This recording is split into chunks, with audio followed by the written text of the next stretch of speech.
Speedrunning is one of the most intense things that you can do in gaming. There's something about beating a game in the fastest possible way that just tends to completely spiral out of control. I'm sure a lot of you have at some point seen a video such as this discussing how a speedrun was formed, how people found extremely difficult ways to save a second or even less to achieve the fastest possible time. But of course you don't really need to do that. You don't need to learn these godly techniques or even set out for a record.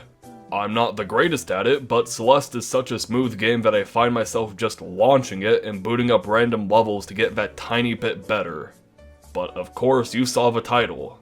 This video isn't about those extremely pixel perfect strategies or knowing an extremely specific route or anything like that. In making this video I had one goal. Making the least interactive speedrun I could possibly think of.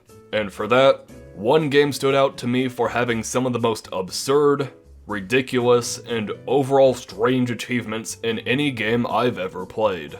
The Stanley Parable.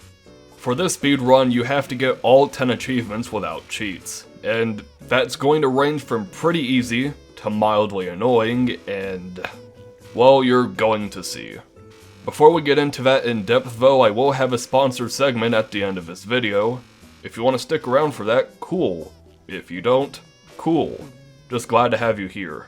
Anyways, the first thing we have to do before booting up the game is setting up for the Unachievable achievement, which, as you can probably guess, isn't normally achievable. And for that we have to paste this line at the end of the configuration file, then save that file as read-only. This doesn't take up a lot of time, but as you're going to see, if you slip this up you're pretty much going to have to change the strategy of the entire run, so it's best to just get it out of the way immediately. Once that's over, you're ready to launch the game, and your timer. For this I only have one category that I spent an extreme amount of long hours constructing thoroughly based on expert analysis. Now as soon as you launch the game, make sure to close the game. Then, launch the game again. You need to do this for the Welcome Back achievement, which requires you to quit the game and relaunch it. Very simple start to the run, but I actually should clarify one thing.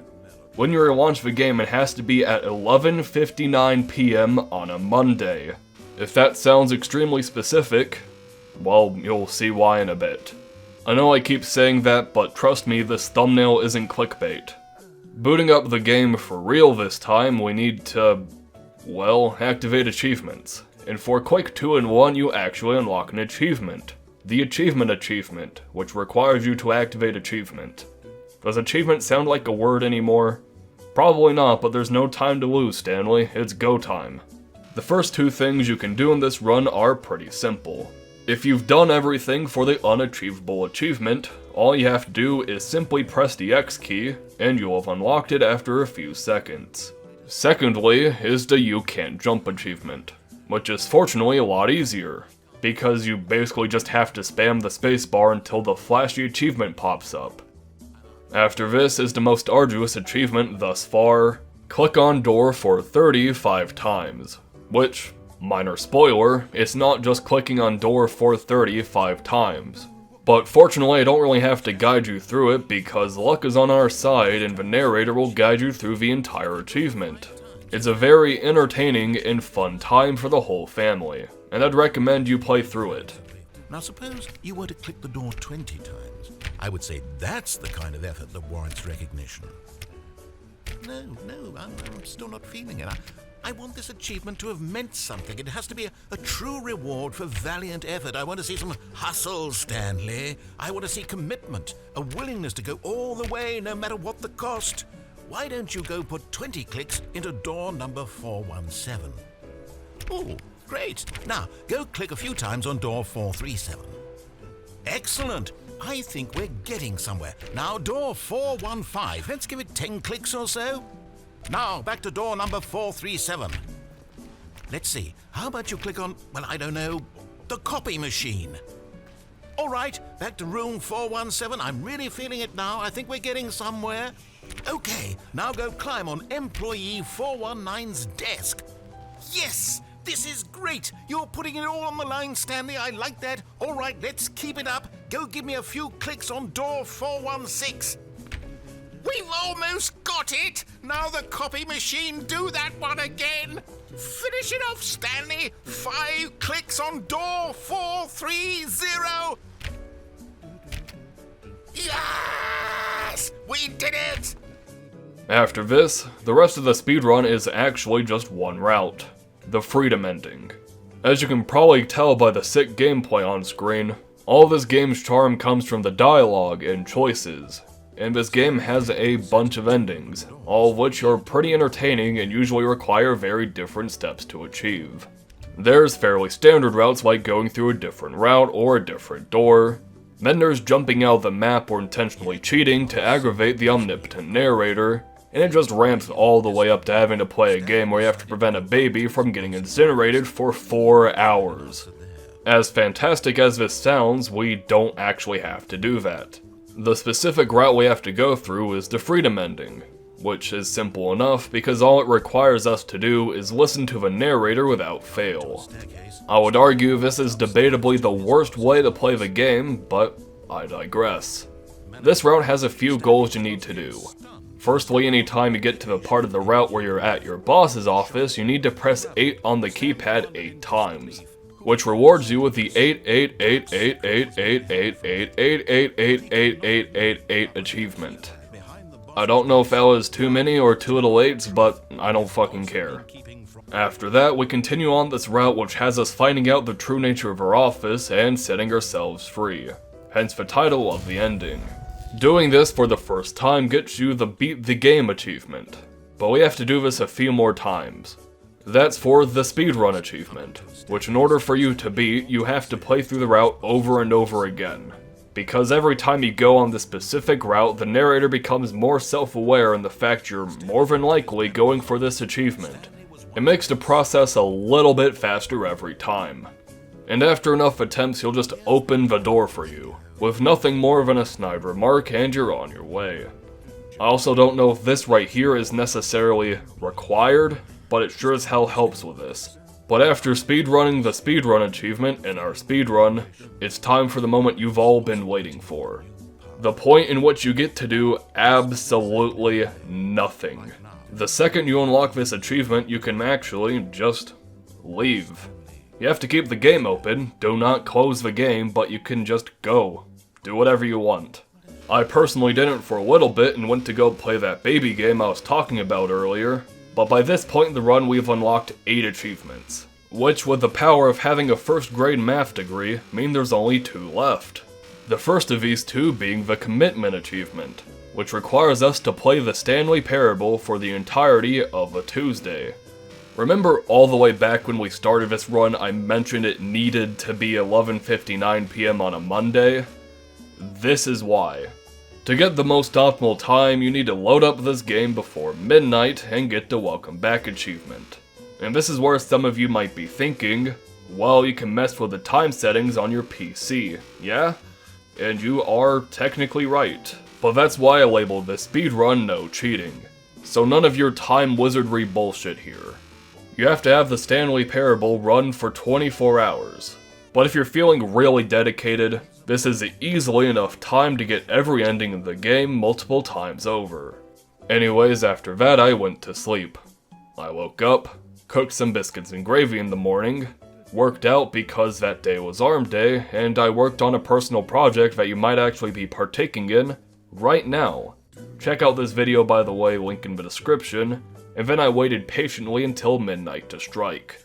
After many long hours of actually nothing, I got the achievement, tried to close Stanley Parable as quick as possible, and the same for Live Split, but ultimately fell short and increased my time by an additional 20 seconds. A very devastating blow. But this is where things ramp up from 1 to 100. Or should I say 1 in 1876, because there's only one more achievement that we have to accomplish. Go outside, which requires us to wait 5 years without opening the game. This is where the speedrun gets its 99.998% title, because, well, it's pretty obvious. I can't go outside and beat the achievement, I have to wait 5 years, which depending on your lifestyle may be easier and may be immensely harder. But the point is, As you're watching this video, whether it be on release, a year, 2 years, or even 4 years later, I am still progressing this achievement. In October 2026, and only by October 2026, I'll be able to boot up the game, get the achievement, and get a feeling of ecstasy that no mortal could even begin to comprehend, because I will have the world record, and nobody else will.